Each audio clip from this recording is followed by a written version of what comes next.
Hey guys, welcome to another recommendations video.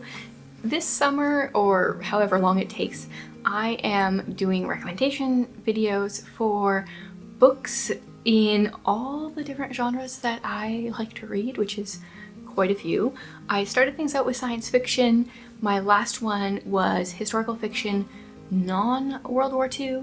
Today we're going to focus on World War II.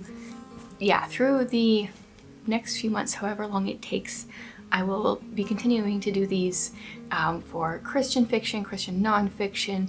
We'll do fantasy, we'll do contemporary, suspense, middle grade. There's going to be quite a few coming up, but this time it is World War II. And like I mentioned in my other historical fiction video, there is a ton of books for World War II historical fiction. And so I have tried to keep this list at the best of the best.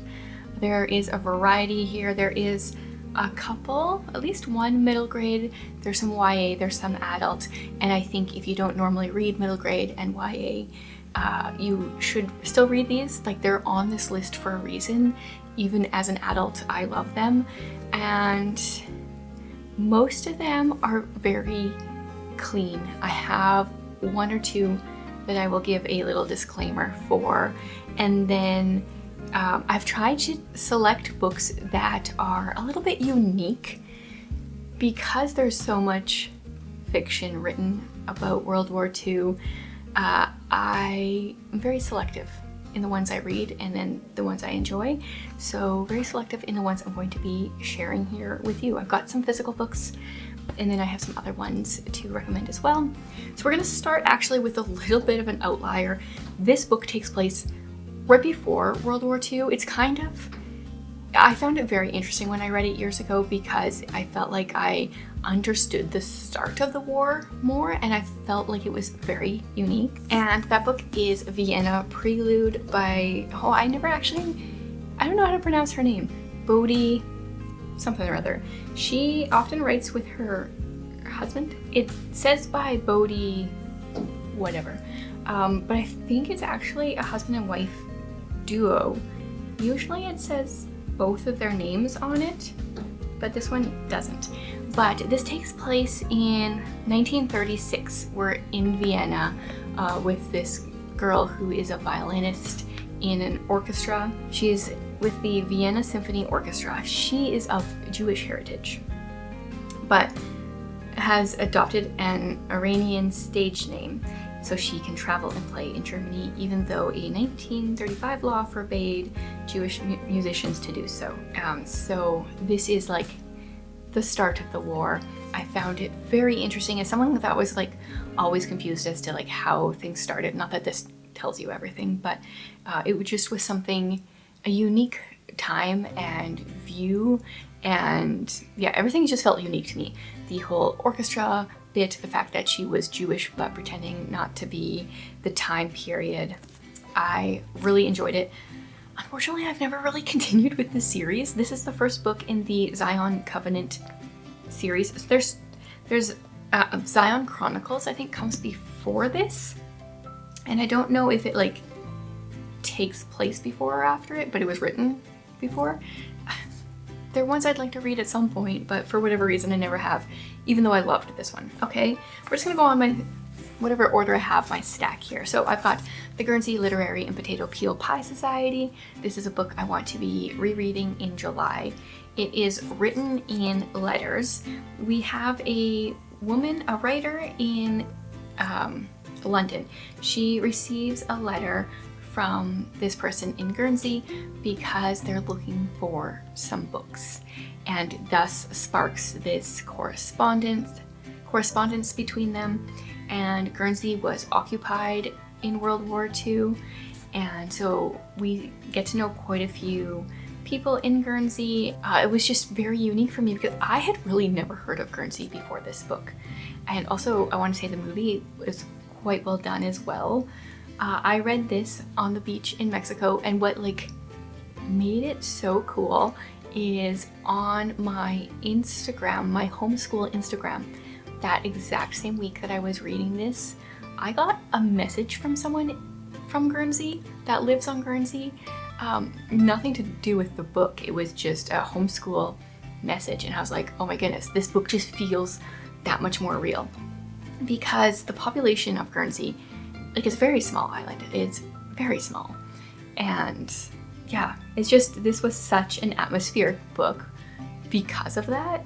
And I mean, it was written that way too, but I enjoyed it. Definitely want to reread it. Okay, this one to me is kind of like Christmas vibes, December read. This is a middle grade book. It's A Place to Hang the Moon. We follow 3 siblings who are being sent out into the country during the war. Their parents have died. Their grandmother, who was caring for them, has died. She has left them some money. So their lawyer says, why don't you go out into the country, you know, build it with a family. And if you find out that they're a good family, maybe they can be your forever family. Just like, don't tell them you have a ton of money. And these kids, first of all, get sent to a not so great home, which is unfortunate, but gives you a really good look at what some of the kids went through, how they were treated, how the city kids were treated by the country kids. It's like the idea of The Lion, the Witch, and the Wardrobe, if they never found Narnia and you just stayed with those kids. I loved it. Lots of conversations about books and hot cocoa, and just, it gives me those cozy feels. I really want to reread this in December. Wanted to last year, didn't get to it, but really enjoyed it. The siblings have such a great sibling bond. I feel like they handle their situations well. And yeah, I mean, like, there's like a library on the cover, so does it get any better than that? Not really. Okay, this one is a unique one. My edition, my copy is an old library one, so it's a terrible condition, but The Boy in the Striped Pajamas. I have always wanted to watch this movie, but since I've read the book and I know what happens, I just like am not ever been in an emotional state where I feel like I can watch the movie. So sometimes this is miscategorized as a middle grade book because our main character is 9 years old. His name is Bruno. Actually, it says right on the back here, if you start to read this book, you will go on a journey with a 9-year-old boy named Bruno, though this isn't a book for 9-year-olds. And sooner or later, you will arrive with Bruno at a fence. Fences like this exist all over the world. We hope you never have to encounter one. Ugh. So we are with this boy, Bruno, and we see war through his eyes. So his dad is a pretty high up there German soldier, and they live near a concentration camp. And it is interesting because I went into this quite blind, not knowing what it was really about, and Bruno doesn't understand everything that's going on. So the language that we're using is not the correct language. This is just what he sees or what he thinks is happening. Gut-wrenching book, super short. Highly, highly recommend it if you haven't read it already. It's a good one. Okay, then earlier this year, I finally read Dear Mrs. Bird. After hearing so many people rave about it, I finally did. I finally read it, and I was like, oh, why didn't I pick this up sooner? So we follow Emmy Lake. She wants to be a lady wartime correspondent, so she ends up getting this job at a magazine or something like that. Yeah, Women's Friend magazine. And what she does is she kind of types things for Mrs. Bird. People send her letters, Dear Mrs. Bird, how do you cook a turkey, etc. And she types the replies. And Mrs. Bird has a whole list of things that are unacceptable topics: marital relations, premarital relations, cookery, the war, religious activities and opinions, illegal activities. And so there's not a whole lot that they can actually write about. And Emmy sees these letters coming in from these young women about her age that are really struggling, and she starts to reply to the letters, not in the magazine, but she mails the letters back to people. And you know, that's only going to work out for so long.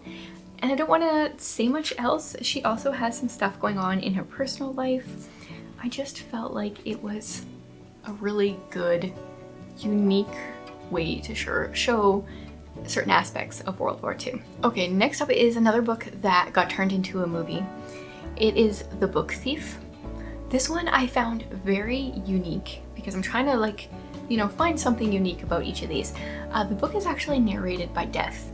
I would highly recommend the audiobook because there are quite a few German words throughout the book, and it gives you a little bit of a taste of what they actually sound like.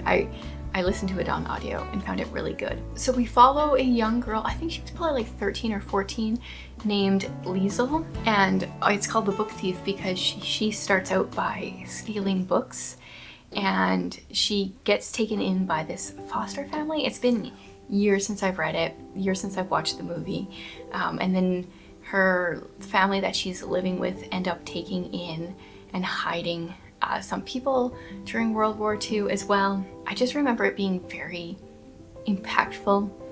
I loved the theme of like the lover of books. That's always a good theme for me. I feel like it's probably one of those World War II books that if you're at all interested in the time period, you've probably already read, but if you haven't, I think you should try it out. Last year I read The Last Year of the War. This is a dual timeline book where we follow the same lady. So we are with her the last year of the war, and then I think she's in her 90s, so much later. And we get to hear about how her family was sent to an internment camp and the people that she met there, the friends that she met during that time, and then they were deported to Germany. And then her as a 90-something-year-old with Alzheimer's. It took me a while to get into it because, you know, I always struggle with dual point of view or timeline because there's always like one area I'm interested in more than the others. And then once things progressed though, I was totally hooked. And I actually really liked the beginning of this book because our main character, she has Alzheimer's in her 90s and she gives it a name. And I just found that very, it made it more personal. I felt like I could relate to her more. Then we have The Book of Lost Names. This one is a very popular one.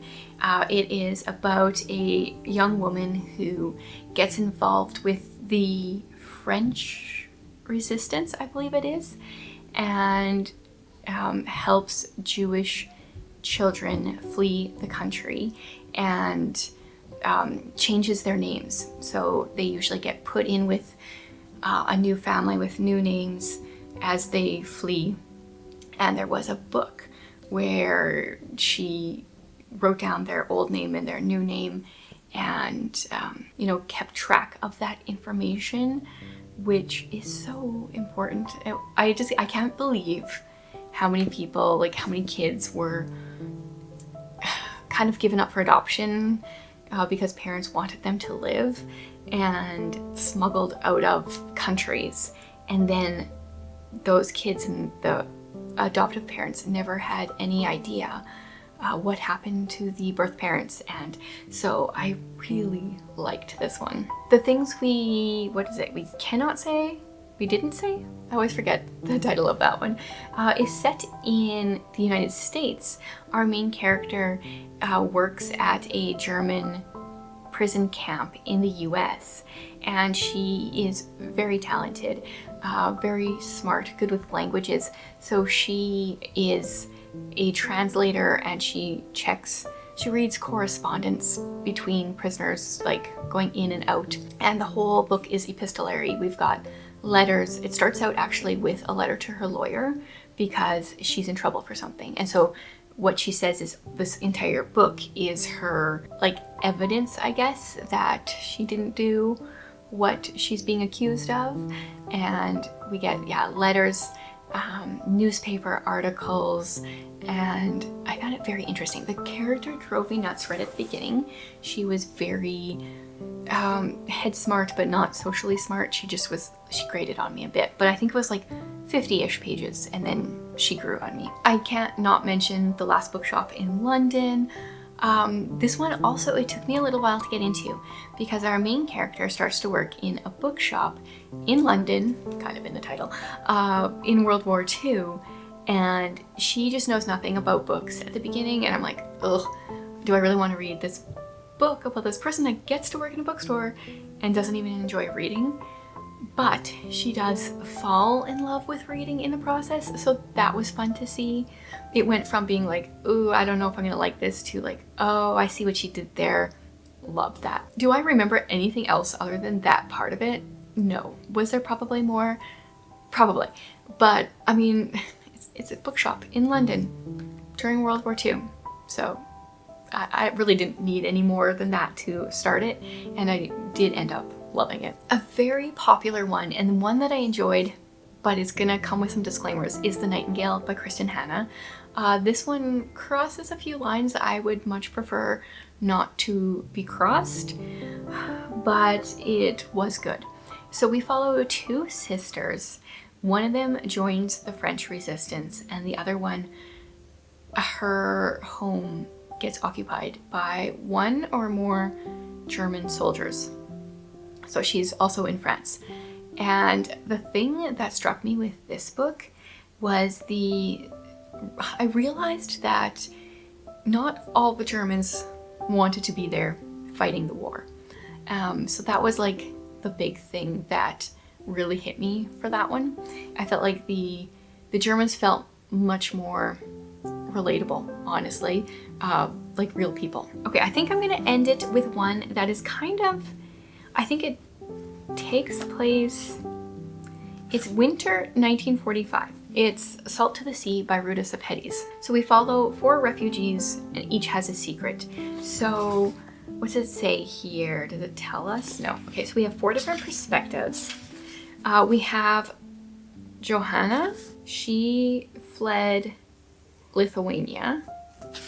We have Florian, and he was Prussian. And we've got Amelia. What was she?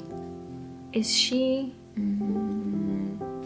She's just fleeing for some reason, and I don't remember. And then we've got Alfred, and he is a sailor. So these 4 people, we follow them at the beginning of the winter, all separate stories, and they end up converging, looking for passage on the Wilhelm Gutslav, which, if you know history, has its own stuff. I don't want to give spoilers if you don't know what happens there. Yeah, I think this was my very first Ruta Sepetys, and it was just kind of like downhill slope. Read everything of hers after this. I should also mention, actually, I didn't write it down, did I? Her other one, Between Shades of Grey, is also a World War II book of hers, but that one we are set in a concentration camp in Siberia. Her books are the epitome of unique stories, either like a unique time frame or a unique perspective. I had a couple of hers on my non-World War II recommendation list, 2 of them on here. And Between Shades of Grey, we follow a mother and daughter as they get sent from maybe Lithuania? I can't remember where they get sent from, but to Siberia. Yeah, and it's a cold time. So if you want to read something cold when it's warm out, do that in the summer. If you like reading books that are set when, if you want to read a cold book when it's cold, save it for the winter. But definitely always recommending any Ruta Sepetys. So I think I'll stop there. I would love to hear your guys' World War II recommendations for me, especially if they are unique in some way, and if you can tell me why they're unique, leave them in the comments. Let me know a snippet if it has to do with books, probably more likely to pick it up. So thanks in advance for your recommendations, and thanks for hanging out with me again.